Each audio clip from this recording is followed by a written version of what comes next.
Sa videong ito, tatalakayin natin ang kwento ni Esther na isang babaeng Hudyo na naging reyna at ibinuwis ang kanyang buhay upang mailigtas ang kanyang mga kababayan.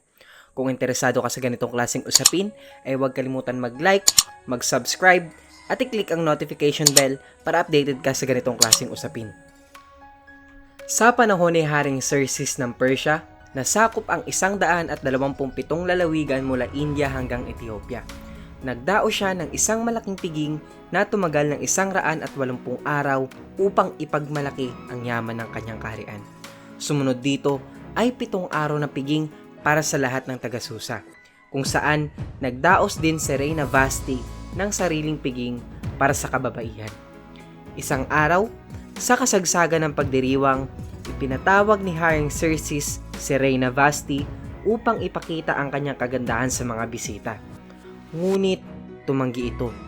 Dahil dito, nagmungkahi ang kanyang mga tagapayo na palitan si Reyna Vashti upang maging aral sa mga kababaihan na huwag sumuway sa kanilang mga asawa. Naghanap si Haring Xerxes ng bagong reyna at napili niya si Esther, isang maganda at mabait na dalaga na inampon ng kanyang pinsang si Mordecai. Si Mordecai na isang Hudyo ay nakatuklas ng isang pagpaplano upang patayin ang hari. Kaya gumawa siya ng paraan upang makausap si Reyna Esther at ito ay naipahayag sa hari. Dahil dito, nailigtas ni Mordecai ang buhay ng hari. Si Haman, isang punong ministro ng hari, ay nagalit kay Mordecai dahil hindi ito yumuyukod sa kanya. Nalaman ni Haman na Hudyo si Mordecai kaya't binalak niyang lipulin ang lahat ng mga Hudyo sa kaharian. Pinahintulutan ng hari ang utos na ito. Nang malaman ni Mordecai ang lahat ng nangyari, pinunit niya ang kanyang kasuotan, nagsuot siya ng damit panluksa, naglagay ng abo sa ulo at naglibot sa buong lunsod at malakas na tumatanis.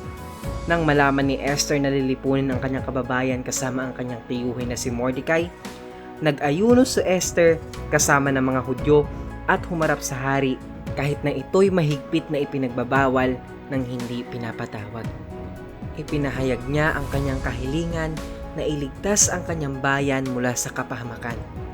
Nang malaman ng hari na si Haman ang may pakanan ng balak, ipinabitan niya ito at binaligtad ang utos laban sa mga Hudyo. Sa huli, pinarangalan ni Haring Xerxes si Mordecai at ibinigay sa mga Hudyo ang karapatang ipagtanggol ang kanilang mga sarili, na nagdulot ng kaligtasan sa kanila at ipinagdiwang bilang Purim. Maraming salamat sa pakikinig sa ating kwento ngayon. Hanggang sa susunod na kwento, pagpalain kayo ng Diyos.